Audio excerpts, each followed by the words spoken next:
Bipolar disorder. Everyone's heard about it. Maybe some of you have heard about it from television, where the word bipolar is tossed about as casually as a poorly timed joke. So, fairly often. Maybe you've heard about it from a friend, or through the media, which, as we all know, glamorizes and exaggerates everything. And still, more of you might have heard about it from your school classes, or even from a relative who has it. I first learned about bipolar disorder 3 years ago from my partner Nicole, and we've been together for about 3 years now. She's been diagnosed for 8 years, and she's been living with it for longer than that. Since I first learned about it, I've done a lot of research online just to figure out what it is, and really to learn more about it. And today I'm going to speak to you about what bipolar disorder is, what the causes are, and what it's really like to live with someone who has it. First off, what is bipolar disorder? Mayo Clinic, one of the leading healthcare organizations in the world, has defined bipolar disorder as bipolar disorder, also known as manic depressive illness, is a brain disorder that causes unusual shifts in mood, energy, activity levels, and the ability to carry out day-to-day tasks.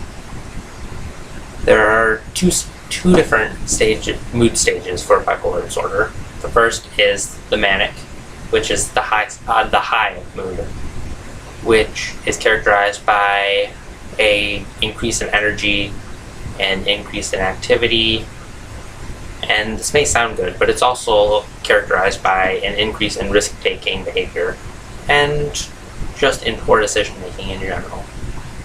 Now, maybe normally you wouldn't say, hey, I'm going to go jump off a bridge, because that sounds like a fun idea. Someone with bipolar disorder, or manic depressive disorder, which is probably what I'll call it, someone with that might look at the bridge and say, hey, that sounds like a lot of fun, that sounds like a rush, why don't I jump off that bridge? So it can be dangerous. And then there's the depression. The depression can be characterized by a low mood, self-hatred, self-harm, suicide, really just a lot of low moods.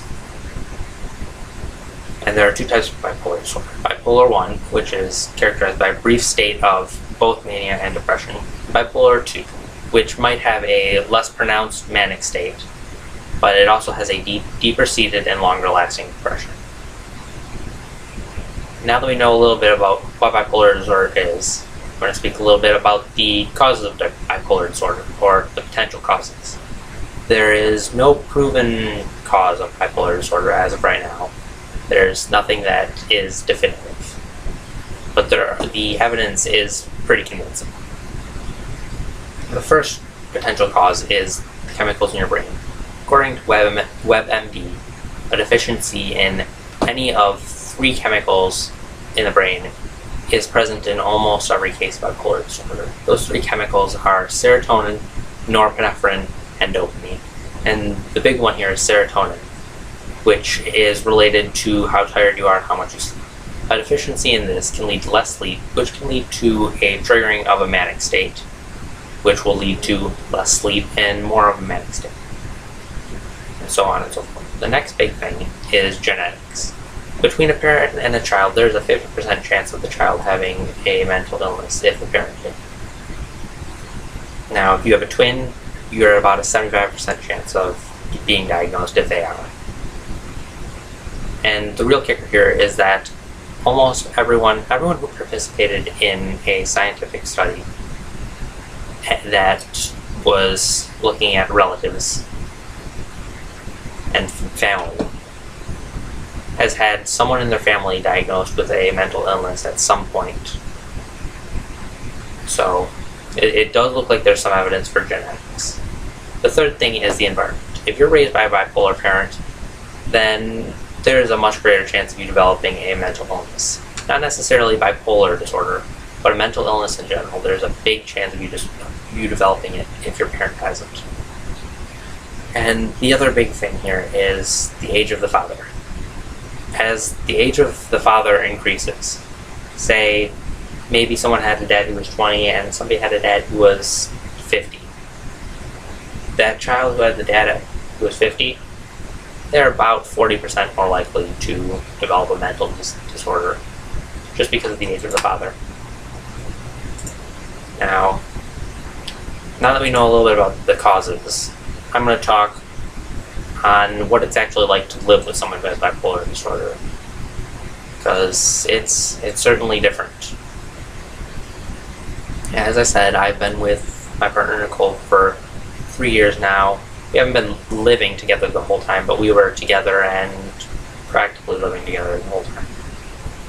And the mania, the manic state, is something to experience. It's different. It's actually rather unnerving. And her experience of it is that everything is so extreme and so energized, she often doesn't remember what goes on. She'll often go into a manic state and ask me later that evening, what was I doing between such and such a time? So it can be dangerous if she is, say, maybe she's on the bus and this happens. She might end up getting off at a random bus stop 3 miles away. It can be a dangerous thing. The other is the depression. Living with her in a depression is certainly different. It's often very intense and often will come out of nowhere. Maybe she'll be happy and laughing 1 minute, and the next minute she'll be crying on a couch. There's no real warning to when any of this is going to happen. It just kind of happens.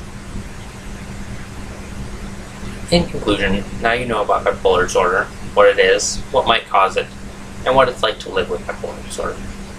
So, the next time you see someone walking around on TV calling bipolar, or maybe the next time you hear about it on social media, or the next time your uncle, who seemed a bit odd, comes around, take a moment to remember what I've talked about.